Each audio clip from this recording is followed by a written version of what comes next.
salary package? What are the companies that is available? Do we have it in Chennai or do we have it in other locations? So there will be a lot of questions. So if you have to look into Chennai, the major hub for clinical research is absolutely Bangalore. Okay, Bangalore we have more than 50 multinational companies. You've all heard about Biocon, right? Biocon, have you heard about Syngene? Syngene is it coordinated with any company? Syngene is whose company? Yeah, Biocon. So Biocon's sister concern is Syngene. Do you know any other company's name which is connected with Biocon? Icon. No, Icon is different. Icon is a separate multinational CRO. It's not connected with Biocon. Biocon, Syngene, Clinigene. Anybody has heard? Clinigene. Clinigene. Okay, so why do they have it as Syngene and Clinigene? Both these companies are clinical trial based. If you go for Biocon, for a biotech R&D, the salary package would start from something between, it will be around 8 to 10,000 for a biotech R&D candidate. And if you go for Syngene, for a CRA position, it will start from 30 plus. It's 30 to 35,000, and that is the kind of salary package that is possible in Syngene and Clinigene. Why? Because clinical trial requires. Why do you think there is so much of emphasis for clinical research? From where is that cost coming? Sponsors. Funding from the government? No, it's not at all the funding from the government. Okay, government will not give for clinical trials. Pharmaceutical companies. From where does do you know normally from a pharmaceutical company is a money minting industry. Do you know that? Yeah. Okay. So because who is fixing the drugs rate? What is an antibiotic cost? A pharmaceutical company fixes. What is a pharmaceutical companies, like a drug being done? An antibiotic costs 200, 300 rupees, And like you can take up an injection or something. Who takes this charge of the billing of pharmaceutical drug? So the entire cost. So initially, what was the pharmaceutical company spending on? Not in research. See, you take a pharmaceutical company, QA, QC, they'll be paid less. R&D, not very big. R&D, very few people will be there. Only the top scientists will be there. It will be an R&D department. Pharmaceutical company, all the people will be paid very less. QA, QC, or formulation R&D, or packing, whatever you get into, it's going to be ready. It's going to be lesser. What was that one pack which was normally a pharmaceutical student or licensed students, normally where will they go in for higher package? Marketing. Okay, you know that marketing was the huge chunk.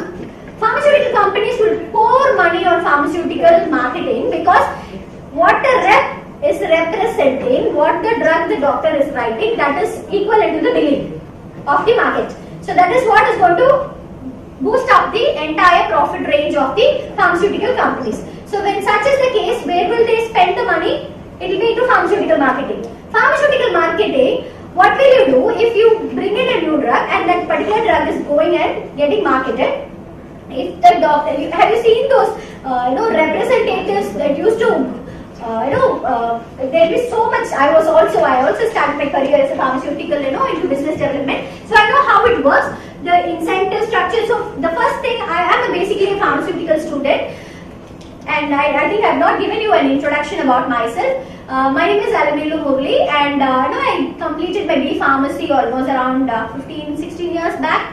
I started my career as a pharmaceutical business development manager, worked for 3-4 years, then moved into Accenture into TV. So long back, we knew that was the nascent stage of pharmacovigilance and CDM coming up into the market. I'm talking about I completed in 2002, B Pharmacy.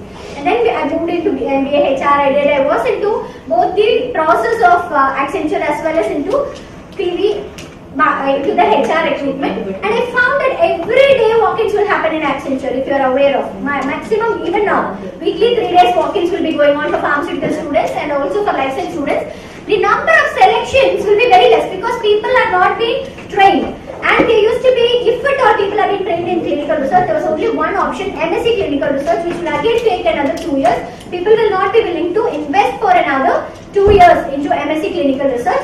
So there was a huge gap. And MSc clinical research used to cost 8 lakhs. People used to do, like 5 lakhs or 8 lakhs, 1 year course and 2 years course. And yet, do you think all students are clearly equipped for clearing the interviews and getting the right placements? No. There are a lot of people who finish MSc Clinical Research and still wait, they don't get a right job. And that, when such was the scenario, we felt like there was a huge gap between the market requirement. Market is having huge potential. Requirements are there. Students are having interest to move into a right industry. But the industry is also having openings, but there is no proper bridge between the students and the organization. If you can lift the students professionally, and in every way, it's not about the technical. I always tell people, like, it's not about just a technical train of clinical research that we do. Because just with clinic, we have a track record of more than 5,200 students in the last 7 years. We have placed in MNCs. And the same place, we have conducted number of campus interviews, including Icon, Accenture, Indigene, Quintel, all these companies from Bangalore. They come here to our institute to take students. And the only thing they will ask is, what is that one aspect that you train students? Because it's not about the technical training. Technical training, I don't even enter into that segment because trainers take. There's a lot of, gap from, you will get it through in the course what we teach, from your attitude towards your work. Because we come from school we are completely judged and all this timings and strictness, everything is there. We move into a college with an attitude of a free, it's a free way. Nobody can question us. If somebody questions us, we will not allow them to question. And you feel that rebelliousness is one of the attributes of a college student. And with that, you go, what will be your first thing to enter in? You have a lot of things you have to bring in. And the attitude towards for a student, how you answer a HR, you will be very casual, like you would be talking to a college professor. You will not have fear. We are not afraid of college professors. But what is the professional attitude with which you carry to the company? So there's so many inbuilt things that we create, including your confidence levels, including your, your personality, what you have to get. All the colleges teach us. But is it to the level of the company's requirements? We get complete direct feedbacks from colleges, so we know exactly what they require. So all this has been trained and attributed with companies, and most importantly, interviews. It's not about everybody gets through with the first interview or second interview. So you must need somebody who's a professional expertise who can be behind you to tell you this is that one aspect you have to correct. Maybe nothing as such, they would have gone late to the interview. And the HR would immediately reject. They would not even put you through. They will take the interview, you would have done perfectly well, but they'll think you don't have an attitude towards timing. First day on fin, and you will have no idea because from the college you are just raw from the thing. One opportunity missed is a lifetime missed. You don't know when the next opportunity will come. Already they need a lot of technical training. They need the certification. The market has so much of technical. What will you know about clinical data management? If they ask you about clinical data management, you will have no idea what it is, and they will ask you the internal expertise. And one small bridging of a certification and the beauty is, all the engineering students know if they finish BE, do they get a job? They don't get.